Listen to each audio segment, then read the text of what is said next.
nome dos seminários INCT, Intre, Novos e Velhos Saberes, gostaria de dar-lhes as boas-vindas. Estamos aqui, não é, como vocês todos, de forma remota, porque não há nenhuma outra alternativa no momento, mas, como dizem por aí, um dia isso vai acabar e nós voltaremos a ter os nossos seminários ao vivo, esperando vocês lá no Instituto de Biologia da UFBA. Entretanto, não poderíamos deixar também de fazer essa atividade, que é uma atividade continuada de extensão, e cá estamos com a ajuda de vocês e a ajuda de outros colegas que nos incentivaram a fazer essas apresentações remotas. Hoje nós vamos falar de um tema muito interessante, por conta de que, como disse Harald Zioli há muitos anos atrás, os rios representam a urina da terra, mas nós temos que utilizar muito bem essa urina da terra, embora sendo essa urina da terra resultado de todos os processos que ocorrem no território ou no ambiente terrestre, por assim dizer. E estamos falando não só das nascentes dos rios, mas estamos falando também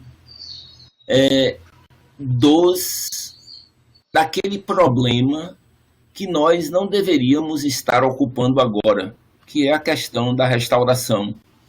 Nós deveríamos estar falando agora sobre o melhor uso para as nossas nascentes, as melhores formas de conservação, mas, desafortunadamente, estamos falando sobre a restauração, que é eu diria, a nossa última atividade que podemos ter com relação às nascentes. Mas não vou me alongar muito sobre o assunto. Eu creio que esse seminário também acontece por conta de nossa parceria com a Embasa, um projeto que o professor Eduardo Mariano vai falar sobre vocês, em que nós somos parceiros com muito prazer da Embasa, e começou já há algum tempo, e está na hora da gente começar a apresentar algumas informações sobre o seu andamento. Então, eu convidei o professor Eduardo Mariano, professor do Instituto de Biologia, também professor credenciado junto aos programas de pós-graduação em Ecologia, Teoria, Aplicação e Valores, e no mestrado profissional em Ecologia Aplicada à Gestão Ambiental, que viesse aqui falar para nós sobre esse assunto. Então, sem mais delongas, vou passar para ele. Espero que todos tenham seus microfones aí devidamente fechados. Me parece que Mariano saiu aqui por um instante. Não. Pronto. Então, vou passar a palavra para você e já agradecendo. Então, Mariano vai fazer a apresentação, eu vou ficar aqui pilotando os eventuais problemas que possam vir a acontecer nesse chat público, e qualquer coisa vocês me informarem, nós agradeceremos, porque, como eu já disse anteriormente, é a primeira vez que a gente está usando esse instrumento, pelo menos eu e Eduardo Mariano. Mariano, a palavra com você, por favor. Bom dia, obrigado aí, Eduardo. Agradecer o convite, Ele já me convidou há um tempão que eu estou devendo essa participação aí no seminário, Agradecer também a ele, não só pelo convite e por pilotar aqui e produzir essa apresentação toda, mas também porque ele foi um dos membros lá no início do projeto, né? E uma das pessoas que acabou me apresentando aí a equipe que estava tocando aí essa parceria, né? E a partir dele, então, eu conheci o Lafayette, conheci Terence, conheci a rapaziada toda da Poli e o pessoal todo aí que vai ser citado ao longo dessa apresentação, né? Agradecer aí todo mundo que está participando. Então, vou falar um pouquinho da história do que foi esse projeto, porque eu acho que ele é um projeto bacana, né? Um projeto que tem alguma coisa para mostrar, não só em termos dos resultados, mas que eu acho que tem uma coisa interessante a ser mostrada em termos dos processos, né? Vou compartilhar aqui a tela com vocês, já vou começar já a apresentação. Compartilhar. E vocês vão ver a tela infinita, né? Mas agora não vou ver mais. Então, isso aqui sai. Isso aqui sai para lá. Você oculta. Bom, então, o nome aqui da apresentação é Plantando Águas, né? Guardiões das Águas, do Joanes e Jacuí. Então, está errado o espaço. Eu prometo melhorar isso. Eu sou o professor Eduardo Mariano, como o Eduardo já apresentou, né? Sou professor do Instituto de Biologia da Universidade Federal da Bahia. Esse é um projeto que tem parceria também dentro da UFBA com a Escola Politécnica, né? A gente fez a viabilização aí do repasse de recursos para a gente poder participar desse projeto, ir a campo, pagar combustível, etc, etc, via Fundação Escola Politécnica, né? Nós temos como parceiros, na verdade, a equipe executora e a Embasa, né? A instituição executora Embasa. Estamos executando um projeto do Fundo Nacional do Meio Ambiente com vários parceiros, aí, entre eles o NIMA, o INCRA, e mais várias comunidades e prefeituras aí que a gente vai falar ao longo do projeto, né? Então, conta um pouquinho da história. Então, a gente tem um edital, né, de 2015, da Fundo Nacional do Meio Ambiente e Caixa Econômica, para reabilitação de áreas de preservação permanente de abastecimento de áreas de abastecimento de regiões metropolitanas. Então, a Embasa queria participar, né? Era uma grande oportunidade para fazer recuperação de APPs aí, né, de nascentes e matas ciliares, né? A gente vai falar um pouquinho sobre elas ao longo da apresentação, numa área importante, que é a área das bacias do Rio Joanes e Jacuípe, né? A Embasa já tinha uma experiência, tinha uma experiência já em fazer recuperação de margens de reservatórios e tudo mais, mas ela queria um pouco além, queria uma parceria aí com algumas outras instituições para alavancar aí os projetos, né? Então ela chegou para nós basicamente com uma queixa, que ela queria que o projeto fosse um projeto com uma maior profundidade e que fosse mais perene, né? Uma das queixas era justamente essa, né? Vários projetos que eles tinham em outras regiões, como foram os participantes muitas vezes foram condenados a fazer a recuperação das áreas por algum motivo, né? Então algum desmatamento irregular, alguma coisa do tipo, muitas vezes as ações eram feitas e depois de um tempo, né? Então, os plantios, preparação, etc. Depois de um tempo, a área era abandonada e novamente degradada, né? Aquela área que deveria servir para proteger a água e permitir que a gente tivesse mais água de melhor qualidade, acabava se perdendo. Então, basicamente, a gente tinha esta queixa, né? Nas conversas subliminares, a gente tinha essa queixa. E aí uma das coisas que nós fizemos foi justamente debater, né? Por que a restauração ela é difícil as áreas recuperadas dificilmente se mantêm. Uma das coisas que vimos é que justamente é pelo fato de preservar a APP, em muitos casos, é custoso para o proprietário. Ele precisa ver que há algum tipo de compensação, aquela compensação não só em termos de valores financeiros, mas também em outros tipos de valores, né? Porque ele está falando de preservar a água. E nessa região em particular, dos Joanes de Jacuípe, dentro aqui do território metropolitano, nós temos um regime hídrico onde pelo menos 4, 5 meses do ano a gente não tem chuva nenhuma. Agora a gente está no meio da chuvarada, tá? Mas nós andamos nas regiões aí em dezembro, janeiro, fevereiro, 2018, 2019, 2017, e a situação estava muito brava em muitos locais. As pessoas de muitas áreas percebem que isso se agrava com o fato das margens dos riachos e as nascentes serem ocupadas, né?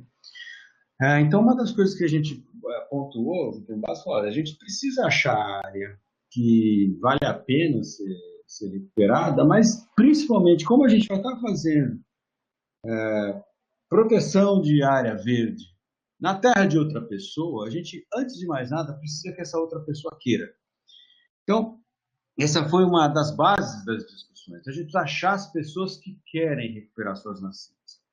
E aí, a partir dessas conversas, então, foi submetido o projeto, ele foi escrito pela Embasa, a gente deu alguns pitacos lá no começo, a gente passou a participar mais, especialmente quando ele foi aprovado, né? A partir de sua execução, a gente começou a mexer mais nas coisas, né?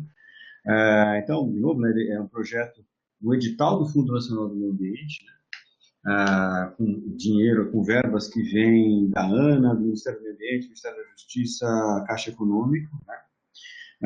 Durante aí as discussões iniciais do projeto, como fazer, etc., a gente teve uma participação intensa do pessoal do INEMA, da SEMA também, algumas pessoas da SEMA, principalmente o INEMA, da Embasa, obviamente, nossa, tanto pessoas do Instituto de Biologia quanto da Escola Politécnica, também participação do INCRA, né? E são vários dos atores aí institucionais que estão envolvidos diretamente e conversam com as comunidades nessas regiões. Então, essas comunidades serão as comunidades que nós iremos atender. A princípio, como a gente vai fazer? Né? Então, aonde a gente vai fazer e como a gente vai fazer? Essas duas são as duas perguntas. Então, lá dentro do projeto, a gente se comprometeu em fazer a recuperação de pelo menos 100 hectares de APPs, né? Então, APPs são as áreas de preservação permanente, são as áreas que estão protegidas aí pelos nossos diplomas legais, né? Atualmente pelo novo Código Florestal, de 2012, né? De margens de rios e mais 100 áreas de nascentes, né? O edital ele previa que a gente só poderia trabalhar dentro de pequenas propriedades. Pequena propriedade é uma definida como uma unidade de produção agrícola que tem até 4 módulos rurais. O módulo rural ele é baseado no quanto de terra, teoricamente, que uma família de X pessoas precisa para se manter naquela região. Então, como cada região tem uma aptidão agrícola e um tipo de agricultura prioritária, o módulo rural ele varia de município a município no Brasil. Tá? Pode ser bem variável. Lá na Amazônia, a gente tem municípios cujo módulo rural, porque a atividade principal é pecuária, uma densidade média de uma cabeça de gado por hectare, o módulo rural em alguns municípios do Pará é de 200 hectares. Aqui, em vários dos municípios que nós trabalhamos, o módulo rural são 7 hectares. Tá? Então, essa é uma disparidade muito grande em função do tipo de solo, do tipo de agricultura prioritária da região. Tá? A ideia era fazer não só a recuperação, mas também o envolvimento dessas comunidades nessa atividade da restauração, e aproveitando essas atividades da restauração para chamar atenção para a importância dos processos ecológicos e também dos serviços que essas áreas verdes proporcionam para as pessoas. As pessoas conhecem, elas sabem, né? Então, a ideia era também, junto com o projeto de recuperação, a gente também fazer algumas ações de educação ambiental crítica, né? Previsto no projeto também, havia o cadastramento dos imóveis no CAR, né, no Cadastro Ambiental Rural aqui da Bahia. Então, a gente se comprometeu dentro desse projeto com a Caixa em fazer o cadastro ambiental de 300 propriedades, pelo menos 300 propriedades. Além de tudo, com esses parceiros que nós já temos aí, então, o UFBA, a Embasa, a INEMA, a INCRA, a gente envolveria também os beneficiados aí, que são as comunidades rurais, tá? E mais representantes das prefeituras dos municípios onde estaremos atuando, numa unidade gestora do projeto. Essa unidade gestora é um espaço de discussão, tomada de decisão também, onde todo mundo ali tem assento, tem voz, a gente vota em várias decisões, algumas coisas não estão sob voto, mas a maioria das coisas a gente procura colocar sobre votação ali nas reuniões da UGP, né? Algumas não estão muito sob votação porque a gente está regido por vários instrumentos legais que nos impedem de fazer algumas coisas. Então, a gente é obrigado a cumprir a lei, então nos casos que a gente tem que cumprir a lei, a gente não tem como fugir disso, mas nos outros casos a gente tenta fazer as decisões, toma as decisões de maneira mais democrática e participativa possível, né? Então, essa UGP é um espaço em que foi imaginada como um espaço de discussão e que seria fundamental para a fase final do projeto, que a partir do momento que a gente selecionou as áreas, começou a fazer a recuperação das APPs, essas áreas que estão recebendo as ações, elas passariam também a receber, os proprietários, né, receber pela manutenção dessas áreas como forma de pagamento por serviços ambientais. E isso tem quer dizer, iniciar essa discussão e conseguir fazer com que as pessoas recebam esse PSA, ainda que no caso desse projeto o PSA seja uma quantia muito pequena, não é isso que vai manter ninguém, mas uma das grandes vantagens é que para chegar lá, para conseguir fazer com que as pessoas recebam o PSA, a gente vai vencer todas as etapas institucionais que hoje são obrigatórias. Para um PSA ser implementado no município pela legislação estadual, ele passa por a existência de um diploma legal no município. Então, o município precisa, na sua Câmara de Vereadores, produzir uma lei que permita o repasse de verba para esse agricultor, a fim como finalidade de pagamento por serviços ambientais. Então, por isso que é fundamental a participação das prefeituras, tanto via secretários de Agricultura e secretários de Meio Ambiente, ou de técnicos de meio ambiente das prefeituras na UGP, o que a gente veio fazendo aí desde 2016, 2017, quando a UGP começou a se reunir pelas primeiras vezes, e nesse momento também a gente estava indo a campo para conhecer as realidades de onde a gente ia trabalhar e como é que a gente ia trabalhar. Bom, as bacias do Rio Joanes do Jacuípe hoje, segundo a própria Embasa, elas são responsáveis por 36% do abastecimento da água de Salvador. Todo mundo sabe que o Paraguaçu está com cada vez menos água, né? E a cidade está crescendo, né? Vinha crescendo, até recentemente vinha crescendo, o seu consumo de água também. Então, os rios Joanes do Jacuípe, com suas barragens, né? Joanes 2, Santa Helena, ele é responsável por 36% do abastecimento de água de Salvador. Essas duas bacias, elas estão inseridas em uma extensão enorme, com uma ampla condição de variações ambientais de relevo. Então, a gente tem serras, a gente tem baixadas, a gente tem solos arenosos, a gente tem áreas alagadas. Além disso, está dentro do território metropolitano. Então, a gente tem uma enorme variação de ocupação, desde áreas francamente rurais, como pecuária, por exemplo, com baixíssima densidade rural, até áreas urbanas, né? Como as áreas de Camaçari, especialmente, né? e de as águas. Então, isso aqui é uma imagem aqui do Google, né? Que aqui a gente consegue ver em rosinha, são os limites, né? Então, essa aqui é a bacia do Rio Jacuípe e essa aqui é a bacia do Rio Joanes, tá? Aqui estão os municípios que estão sendo cortados pelas drenagens desses dois rios. A gente tem núcleos urbanos aqui muito fortes, consolidados, aqui no litoral, essa área aqui já em Camaçari, né? Já na bacia do Joanes. Isso aqui não é exatamente a área de ocupação com cidades, isso aqui tem várias áreas de solo exposto por mineração, por outras coisas, além da cidade. Mas a gente também tem essas áreas verdes escuras que são maciços de floresta, tá? E esse verde mais clarinho, de maneira geral, é pastagem. Então, vocês podem ver que é um grande mosaico de usos da terra, né? Então, o que eu tenho que fazer para recuperar numa área aqui, por exemplo, que é só pastagem, é muito diferente do que eu teria que fazer aqui, ó, nessa área cercada de floresta. E, basicamente, se eu não fizer nada, a floresta volta. Aqui também a floresta volta, mas pode demorar muito mais tempo.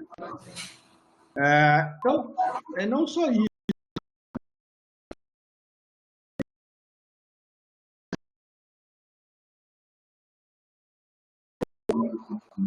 E uso da terra, a gente tem que essas áreas elas também variam muito em relação à importância para a produção de água. Tem o áudio de alguém muito alto.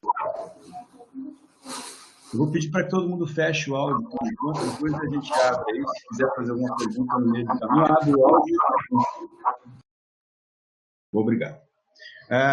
Bom, então, se a gente tem variação no uso e ocupação,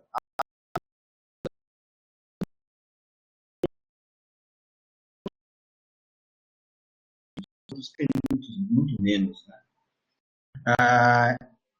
Então, elas são diferentes, tanto na importância para produzir água, quanto no esforço que eu vou ter para recuperá-las. Tá?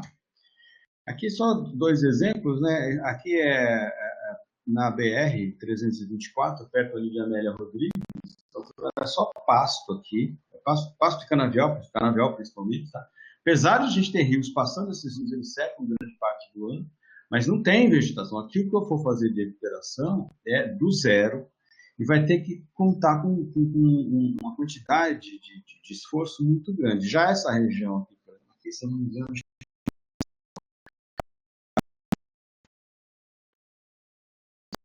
muito diferente. Eu já tenho um maciço florestal enorme. Então, se eu for fazer uma recuperação na margem desse rio aqui, por exemplo, recuperar essa nascente, muito provavelmente, se eu não fizer nada, se eu só cercar, não deixar o gado e o fogo entrarem, a gente vai ter uma recuperação, tá? Passiva. Beleza, então essa importância para a produção de água e o custo, eles dependem de uma série de características físicas dessas áreas e do uso, tá? Já a manutenção, então nossas 2 questões são, a gente precisa recuperar o máximo possível com o dinheiro que nós temos e, além de tudo, a gente quer que essa recuperação ela seja perene, ela dure.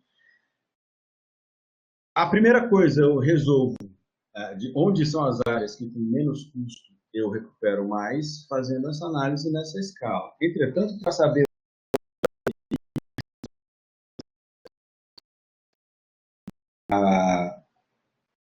na hora de investir esse dinheiro que foi conseguido junto ao Fundo Nacional de Meio Ambiente para fazer a recuperação, a gente tem que, com esse dinheiro, a gente tem que priorizar o que fazer. Então, uma das coisas vamos priorizar áreas que mais produzem água, que custam menos, beleza, a gente consegue recuperar mais área. Mas na hora de pensar onde a gente vai fazer dentro dessas áreas, a gente tem que conhecer as pessoas. Então, a gente teve que adotar um critério para selecionar essa.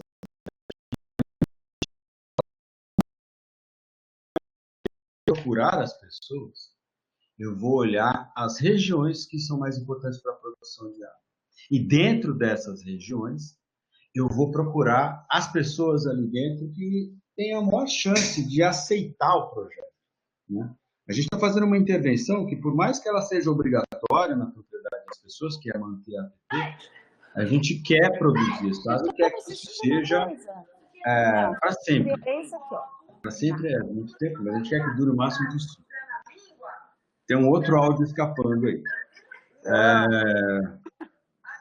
Então, nessa seleção multiescalar, numa escala maior, a gente olhou as características físicas. E na escala local, a gente tinha que olhar características que tinham a ver com a organização social daqueles agricultores com quem a gente iria trabalhar. Tá? Em relação a essa escala ampla, então, é um trabalho aí mais técnico, né? Mas para nós, muito mais tranquilo, para nós dessa área, muito mais tranquilo, porque a gente parte das bases de dados que temos, né? Então, o que seriam as coisas que são interessantes para a produção da água? E aí entrou fortemente o pessoal que está ligado aos estudos hidrogeológicos. Então, a gente tem características de hidrogeologia, de clima, de solo, de relevo, etc. E, no final das contas, a gente fez uma análise dessas características e vimos que elas estavam todas muito correlacionadas. Não só isso, que tem uma variável, né, uma característica que ela consegue expressar isso tudo, que ela está fortemente relacionada à produção de água, que é a densidade de nascentes. Então, quando a gente vai olhar nessa escala ampla, o que a gente define como prioritário, a coisa que saiu clara para nós é que bastava a gente olhar a densidade de nascentes, que a gente estava olhando um monte de características ligadas à produção de água. Aqui está um mapa da distribuição das nascentes. Essa distribuição é mais ou menos, um monte de rios de menor ordem não estão aparecendo aí, mas, grosso modo, ela expressa a variação. Onde tem muita nascente, também vai ter muita nascente dos rios menores. Tá? Aqui aparecem as curvas de nível, esse verdinho, mas esqueçam. O importante é, aqui nós temos uma concentração de nascentes, aqui outra concentração de nascentes, para cá outra concentração. Elas acompanham, de certa forma, o relevo. Então, aqui a gente tem uma região de relevos um pouco mais movimentados, algumas serrinhas. Aqui a gente tem umas grandes áreas de baixada, né? E essas áreas, então, são áreas que contribuem mais para a produção de água, para as duas bacias. Beleza. Então, em relação à produção de água, a gente estava feliz aí com a nossa variável de quantidade de nascentes.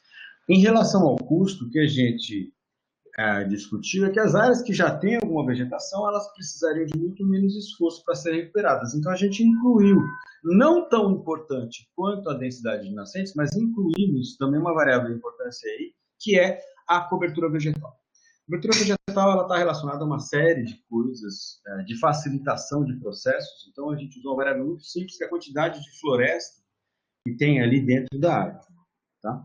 Aqui é um mapeamento de uso e ocupação feito pelo INEMA, tá? Disponibilizado para a gente na época, ele ainda estava em fase preliminar. Basicamente, em branquinho, o que a gente tem aqui são áreas de pastagem, agricultura, os verdinhos aqui são áreas de floresta, em vários estágios, né? Várias florestas mais maduras, florestas mais jovens, florestas que foram mais perturbadas, mas está tudo em verdinho aqui. Tá? Esses em vermelho são os núcleos urbanos e o amarelinho aqui é o eucalipto. A gente tem uma concentração de eucalipto, especialmente aqui nas áreas mais ao norte, tá? Mais ao norte e nordeste aqui da região. Né? Nas áreas mais a noroeste, aqui a gente tem principalmente pecuária.